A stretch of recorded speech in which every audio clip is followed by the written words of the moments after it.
Aujourd'hui, je viens d'avoir 21 ans et c'est marrant, mais la première chose à laquelle je pense, c'est le moi qui avait 18 ans et à quel point il était stupide, con et à quel point je pense pas du tout de la même manière. Et je pense plutôt que c'est un bon signe en fait, parce que j'ai tendance à dire que si vous regardez votre vous du passé et que vous le trouvez intelligent ou plus intelligent qu'à présent, c'est qu'il y a un problème en fait. Normalement, je pense que vous devez regarder le vous d'il y a un an et vous dire mais qui était cette personne-là? Je ne la reconnais plus. Si c'est le cas, ça veut dire que vous progressez et que c'est une bonne chose. Et à l'occasion de mes 21 ans, à l'occasion de mon anniversaire, j'ai envie de vous partager 7 leçons que j'ai apprises sur la vie, sur moi-même, sur le business, sur le monde, qui pour moi sont extrêmement importantes et qui pour moi, au plus tôt vous les comprenez, au mieux votre vie sera.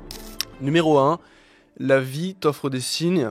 Il suffit de regarder. Je suis pas le mec le plus spirituel, j'ai pas forcément une religion, je pense pas vraiment à ça toute la journée. Mais une chose est sûre, c'est que je crois que la vie parfois nous envoie des signes. Et j'ai un super exemple de ça. En mai 2021, j'étais dans le monde de l'infoproduit, je vendais des produits avec des publicités YouTube, avec un marketing qui, je dois l'avouer, était un petit peu agressif. Et en fait, il y a un YouTuber qui a fait 3 vidéos sur moi pour me clasher, pour dire que ce que je faisais était immoral, que c'était mauvais, etc., que je mentais dans ce que je disais, etc.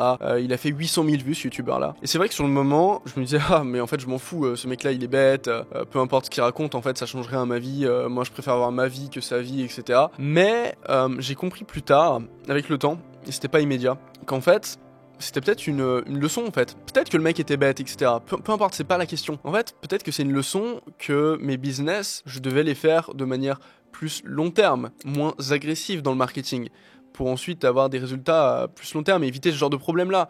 Parce que c'est toujours pareil, avoir du marketing agressif, faire les choses en mode court-termiste, on finit toujours par avoir un business qui s'écroule. On a un procès de paiement qui va sauter, on a un problème, il y a toujours quelque chose qui va pas aller. Grâce à cette leçon-là, j'ai compris que je voulais faire que des business long terme, que des business ultra legit qui pouvaient se revendre. Et ça, c'était une grosse leçon et aujourd'hui, je vis par ce principe-là.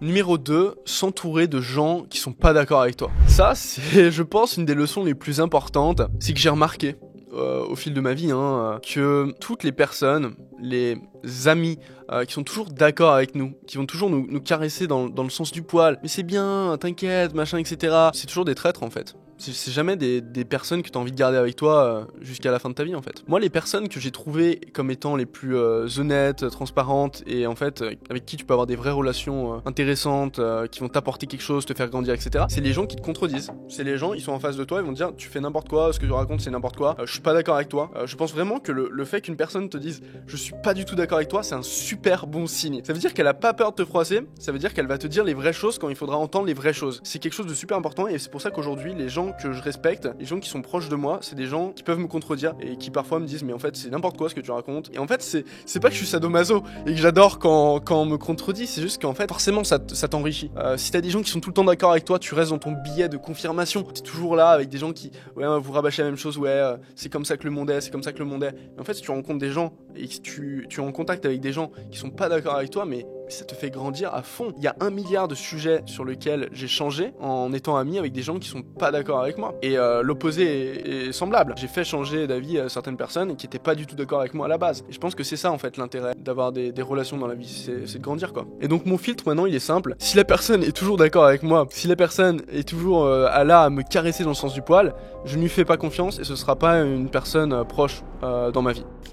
Numéro 3, penser par first principles, les premiers principes. C'est quoi les first principles? Les first principles, c'est les idées, les modèles mentaux, les bases, les fondamentaux qui restent vrais quoi qu'il se passe. Que ce soit la crise, que ce soit la guerre, c'est des choses qui restent vraies, c'est des connaissances, des manières de penser qui restent vraies dans tous les cas. Et donc l'idée en fait c'est de prendre par exemple des problèmes compliqués, de prendre des décisions compliquées. Donc je vais vous donner un exemple pour que ce soit plus concret. Imaginons que voilà, moi j'ai envie de commencer un business. À la place de me dire c'est quoi qui est à la mode en ce moment, c'est les cryptos, c'est machin, c'est pas ça en fait la bonne manière de penser. Là je vais raisonner en mode premier principe et je vais me demander déjà dans quel domaine moi j'ai un avantage. Dans quel domaine je suis doué? Est-ce que moi j'aime bien écrire? Est-ce que je suis plutôt bon dans la partie sociale, interagir avec les gens? Est-ce que je suis bon dans la partie technique, vraiment mentale, etc.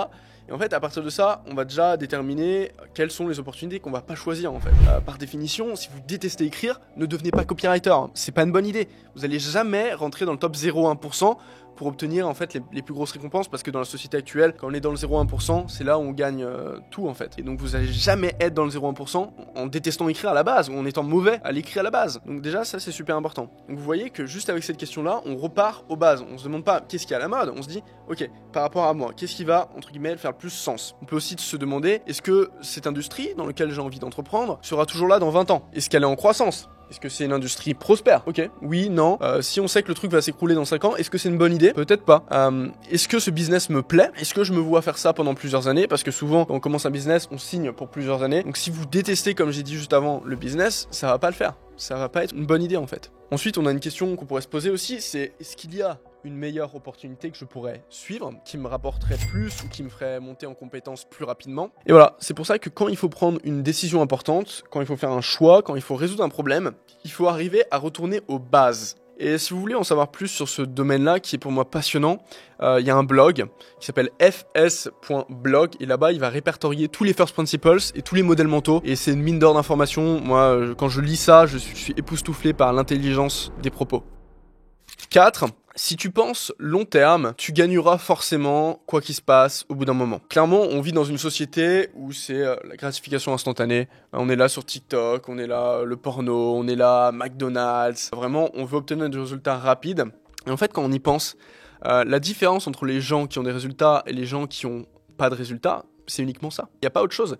Parce que par exemple, vous êtes marketeur, vous êtes copywriter, je prends cet exemple-là. Vous écrivez votre page de vente dans la journée. Et concrètement, vous avez gagné 0 €. Donc du coup, le fait d'écrire cette page de vente-là, ça prouve que vous avez foi en le fait que vous allez avoir une récompense plus tard. Vous allez faire la page de vente, ensuite vous allez lancer des publicités et peut-être que vous allez faire de l'argent. Et dans ce cas-là, vous retardez la gratification. Et en fait, on remarque que tout a un rapport avec ça. La musculation, c'est aller à la salle tous les jours. On y va, en fait, il se passe rien concrètement, mais on a foi en le fait que si on y va 150 fois d'affilée, peut-être qu'on sera un peu plus musclé.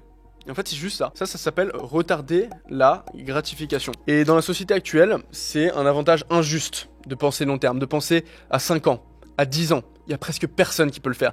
Et quand tu penses à 10 ans, tu peux voir des opportunités business que en fait la plupart des gens ne voient même pas. Donc ils sont même pas dessus, il n'y a pas de compétition. Donc vous avez un énorme avantage là-dessus. Penser long terme, c'est la compétence la plus importante à apprendre. Leçon numéro 5. Le remède contre la comparaison ou contre la jalousie. Quand j'avais 18 ans, j'avais toujours pas mal d'envie, ou je sais pas si on pourrait appeler ça jalousie, mais je voyais des gens qui réussissaient plus que moi, je trouvais ça injuste, ça m'énervait, je me disais mais pourquoi moi j'y arrive pas, pourquoi moi j'ai pas ça, pourquoi j'ai pas ce truc là, pourquoi lui il a cet avantage là, moi j'ai pas cet avantage là. Et en fait tu te rends compte que c'est juste le truc qui te fait le plus souffrir au monde en fait, la comparaison, surtout quand t'es entrepreneur, t'as de l'ambition mais tu souffres de ça, tu souffres. Mais il y a un truc qui m'a fait changer totalement d'avis là-dessus, enfin qui m'a en vrai plutôt enlevé ce problème-là. C'est une phrase d'un milliardaire qui s'appelle Naval Ravikant, que j'apprécie énormément, et qui disait « Mets-toi en tête que si tu veux avoir, je sais pas moi, le yacht de cette personne-là, tu vas avoir le physique de cette personne-là, tu vas avoir l'argent que cette personne a, ok, c'est cool. Mais par contre, tu dois accepter tout ce qu'elle est, tout ce que cette personne est. Donc si tu veux le corps de cette personne, tu dois aussi avoir son intelligence, tu dois avoir sa famille, tu dois avoir ses problèmes de santé, tu dois avoir tous les moments où elle se sentira mal, tu dois avoir tout, tu prends le package est entier. Tu peux pas juste choisir je prends le yacht, je prends le physique, non, tu prends tout. Et en fait, à partir de ce moment-là, tu te rends compte que est-ce que vraiment t'as envie? Ok, le mec a un yacht, mais peut-être qu'en fait il a une famille juste horrible, il a perdu en fait ses parents, tu vois. Est-ce que t'as envie d'avoir ça? T'auras le yacht, hein, c'est cool. Mais est-ce que vraiment t'échanges le yacht contre avoir une bonne famille? Et donc à partir de ce moment-là, tu mets tout en perspective et tu te dis mais en fait, moi je m'aime bien comme je suis et honnêtement, être moi, j'ai pas envie d'être quelqu'un d'autre en fait. Même si cette personne-là a quelque chose de mieux que moi sur le papier, je suis ok avec ce que je suis parce que j'ai pas envie de prendre tout ce que cette personne a. Et il y a une manière simple de réfléchir à ce sujet-là, c'est est-ce que concrètement vous avez envie d'avoir 100 milliards? Ouais, mais par exemple si vous voulez les 100 milliards de Warren Buffett, est-ce que vraiment vous avez envie d'avoir plus de 90 ans et en gros de mourir dans quelques années? Moi personnellement, je préfère avoir 20 ans. Je préfère avoir 20 ans, avoir toute la vie devant moi, ça a plus de valeur. Donc par définition, vous pouvez pas être jaloux de Warren Buffett. C'est pas possible. Parce que vous voulez pas tout ce que cette personne a. 6. Le karma n'existe pas, mais il existe. Ouais, je sais, c'est un petit peu bizarre. Concrètement, t'aurais demandé au Axel de 18 ans est-ce que le karma existe? Moi j'aurais rigolé. Je t'aurais dit mais qu'est-ce que tu me racontes, le karma? Mais La science ne prouve pas que le karma existe, c'est complètement débile ce que tu racontes. Et si tu me demandes maintenant, je te dis qu'en fait c'est pas la bonne question. Est-ce que le karma existe ou pas en fait? La question c'est, est-ce que croire au karma bénéficie ma vie ou pas? Je pense que une personne qui va croire au karma, donc qui va croire que certaines actions vont avoir des conséquences futures pour telle ou telle raison, va du coup agir de manière plus honnête, va réfléchir de manière plus long terme. On revient au point précédent, et du coup, va avoir une meilleure réputation, va avoir des meilleures relations, il y aura moins de mensonges, etc. Et en fait, avoir une meilleure vie à long terme. Et donc, en fait, aujourd'hui, je crois au karma, pas parce que je pense que scientifiquement c'est vrai, en fait, j'en ai aucune idée et je m'en fous, mais j'y crois parce que je sais que ça va bénéficier ma vie à long terme. Et ça, c'est un sujet super important. Choisir ses croyances. La réponse est donc oui, je décide de croire au karma et j'agis en conséquence, et à long terme, les bénéfices valent le coup, en fait. 7. Bon, celui-là est un petit peu plus deep. Le sens de la vie, c'est la vie. Ouais, c'est un petit peu bizarre. Quand j'étais gamin, je me demandais pas mal quel était le sens de la vie. Et en fait, je pense que la plupart des enfants se posent la question à un moment ou à un autre. Et moi, j'avais trouvé une sorte de réponse quand j'avais 15-16 ans. C'était être riche. C'était pas le sens, mais c'était vraiment mon seul objectif. Je me disais, c'est bon, je suis riche, c'est bon. J'ai gagné, en fait. J'ai gagné la partie. Ensuite, je suis boss et je suis tranquille, quoi. Mais malheureusement, quand j'avais 19 ans, j'avais cet argent-là. Cet argent dont j'avais toujours rêvé, et ça enlève pas tous tes problèmes. Ça enlève tes problèmes d'argent, bon, logique, mais ça rajoute des problèmes, et certains problèmes ne changent pas en fait.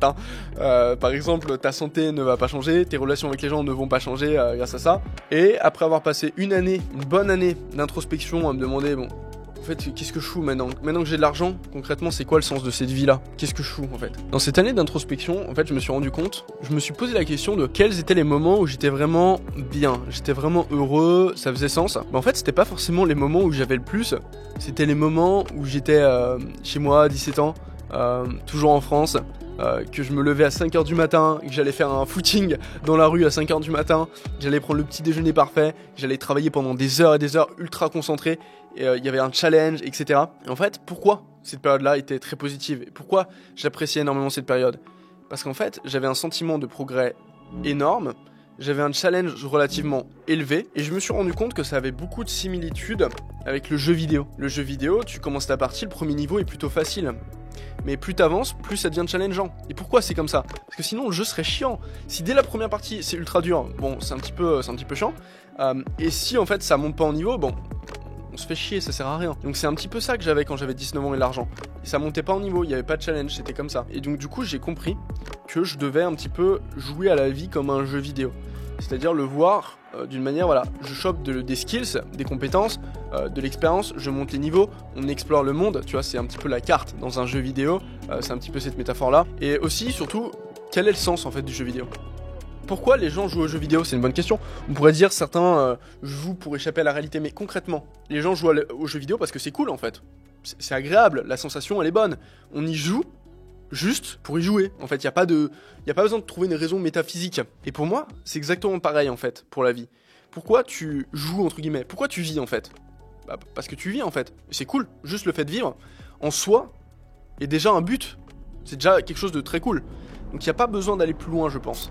En tout cas, c'est le sens que moi j'ai trouvé à la vie. Évidemment, c'est une question super personnelle, donc pour chacun ce sera différent, mais peut-être que ça peut inspirer certains et leur faire réfléchir à ce sujet-là. Voilà, c'était les 7 leçons que j'ai apprises durant les dernières années et qui pour moi ont beaucoup de valeur et méritent d'être connues par la plupart des gens. Et voilà, c'est tout pour cette vidéo. Je vous souhaite une excellente journée, soirée, peu importe. C'était Axel Quantique.